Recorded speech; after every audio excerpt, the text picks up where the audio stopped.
నా సహచార మంత్రివర్గ సభ్యుల గురించి నేను ఆలోచన చేయడం లేదు. ఇంకా ఒక మాట చెప్పాలంటే, ఈనాడు బతుకున్న మన కోసం కాదు, రేపు భవిష్యత్తులో పుట్టబోయే మన పిల్లలు, వాళ్ళ పిల్లలు, వాళ్ళ పిల్లలు, వాళ్ళ ఫ్యూచర్ కోసం నేను ఈరోజు ఆలోచన చేస్తున్నా.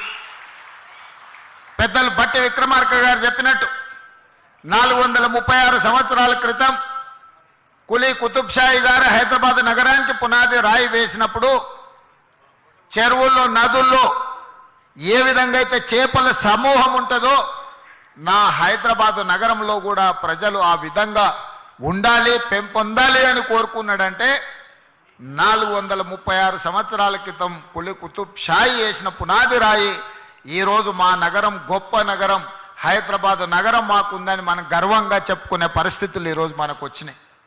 ఆ తర్వాత నిజాం నవాబ్ 220 సంవత్సరాల క్రితం సికింద్రాబాద్ ప్రాంతాన్ని అభివృద్ధి చేస్తే ఈరోజు జంట నగరాలుగా హైదరాబాద్, సికింద్రాబాద్ ఉన్నది అని చెప్పి ఈ దేశం ముందు తలెత్తుకొని నిలబడే ఒక గొప్ప గర్వకారణం ఈరోజు మనకు వచ్చింది.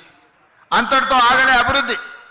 ఆనాడు చంద్రబాబు నాయుడు గారు, డాక్టర్ వైఎస్ రాజశేఖర రెడ్డి గారు మాకెందుకులే, మేము ఉన్నప్పుడు ఏదో కాలం గడిపేస్తే చాలు అనుకొని ఉంటే ఇవాళ సైబరాబాద్ వచ్చి ఉండేది కాదు, హైటెక్ సిటీ కట్టి ఉండేవాళ్ళు కాదు, ఔటర్ రింగ్ రోడ్ ఈరోజు మన కళ్ళ ముందల ఉండేది కాదు. ఈరోజు శంషాబాద్లో అంతర్జాతీయ ఎయిర్పోర్టు ప్రపంచంలోనే వన్ ఆఫ్ ద బెస్ట్ ఎయిర్పోర్ట్గా గుర్తింపు పొందింది అని అంటే ఆనాడు ఆ నాయకులు కూడా ఒక ఆలోచన చేయబట్టే ఈరోజు ఫార్మాలో మనం ప్రపంచాన్ని శాసిస్తున్నాం, ఐటీ రంగంలో ప్రపంచంతో పోటీ పడుతున్నాం.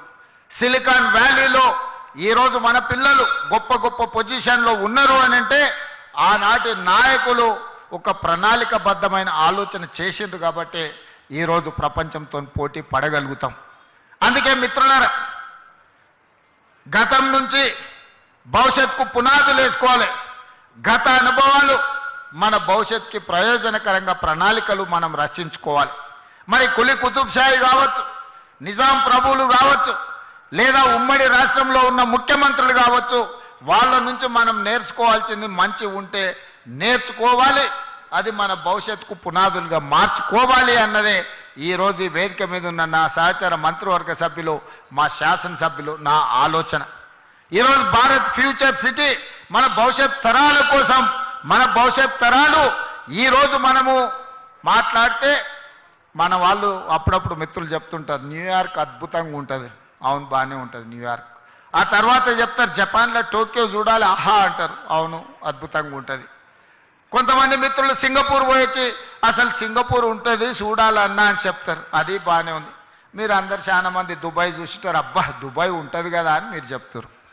నేను అడుగుతూ నీడు ఉన్నోళ్ళందరినీ, మీ ద్వారా తెలంగాణ 4 కోట్ల సమాజాన్ని ఎన్నాళ్ళు న్యూయార్క్ గురించో, టోక్యో గురించో, సింగపూర్ గురించో, దుబాయ్ గురించో గొప్పలు చెప్పుకుంటూ మేము చూసినామని చెప్పుకోవడం కంటే మనం భారత్ ఫ్యూచర్ సిటీ వాటితో పోటీ పడే విధంగా నిర్మించుకోవాలని ఆలోచన చేయాలన్నా లేదా మీరు ఒక్కసారి ఆలోచన చేయండి. నాకు 10 సంవత్సరాలు ఇవ్వండి, న్యూయార్క్లో ఉన్నోడు కూడా భారత్ ఫ్యూచర్ సిటీ నేను చూసి వచ్చినని చెప్పుకునే విధంగా ఈరోజు ఈ నగరాన్ని నిర్మిస్తా. రేపు పొద్దుగాల మీరు గొప్పగా ఎక్కడుంటావు నువ్వు, నీ ప్రాంతం ఏది అంటే నాది భారత్ ఫ్యూచర్ సిటీ అని మీరు చెప్పుకునే విధంగా దీన్ని తీర్చిదిద్దే బాధ్యత మా ప్రభుత్వం తీసుకుంటుంది, నా సహచార మంత్రివర్గ సభ్యులు తీసుకుంటారు. 70 ఏళ్ల నుంచి ఇదే చెప్పుకుంటున్నాం. అమెరికా గురించో, జపాన్ గురించో, జర్మనీ గురించో, సింగపూర్ గురించో, దుబాయ్ గురించో 70 సంవత్సరాల తర్వాత కూడా ఇక మన గురించి ఎవరు చెప్పుకునే చరిత్ర రాసుకోవాల్సిన అవసరం లేదా? మీరు ఒక్కసారి ఆలోచన చేయండి. అవును, ఇంత పెద్ద అభివృద్ధి జరిగినప్పుడు కొంతమందికి ఏదైనా నష్టం, కష్టం వచ్చి ఉండొచ్చు. వాళ్ళ నష్టాన్ని, కష్టాన్ని అర్థం చేసుకొని వాళ్ళని ఆదుకునే బాధ్యత మా ప్రభుత్వం చేస్తుంది.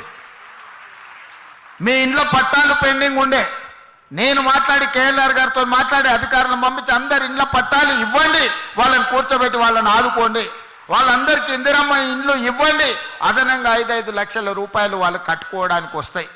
3-4 ప్లాట్లు ఉంటే ఒక దగ్గరనే ఇవ్వండి, ఒక పెద్ద ఇల్లు వాళ్ళు కట్టుకోవడానికి ఉంటుంది. వాళ్ళకి హాస్పిటల్ ఇవ్వండి, వాళ్ళకి అడ్వాన్స్ టెక్నాలజీ సెంటర్ ఇవ్వండి, వాళ్ళ పిల్లలకు సాంకేతిక నైపుణ్యాన్ని పెంచుదాం, వాళ్ళ పిల్లలకు ఈ భారత్ ఫ్యూచర్ సిటీల్లో ఉద్యోగ ఉపాధి అవకాశాలు కల్పిద్దామని చెప్పి నేను మా మంత్రులకు సూచన చేసిన. మిత్రులారా, ఇవాళ ఒక గొప్ప నగరాన్ని నిర్మించడానికి, ఒక్క గొప్ప నగరానికి ఏముండాలి? రోడ్డు ఉండాలి, తాగడానికి నీళ్లు ఉండాలి, నిరంతర సరఫరా చేసే విద్యుత్తు ఉండాలి, పెద్ద పెద్ద నగరాలకు రవాణా సౌకర్యం ఉండాలి, అంతర్జాతీయ ఎయిర్పోర్ట్ ఉండాలి. మరి భారత్ ఫ్యూచర్ సిటీకి ఏం తక్కువ ఉన్నదని నేను అడుగుతున్నా. ఇవాళ భారత్ ఫ్యూచర్ సిటీకి అంతర్జాతీయ ఎయిర్పోర్ట్ శంషాబాద్లో లేదా, కూతవేటు దూరంలో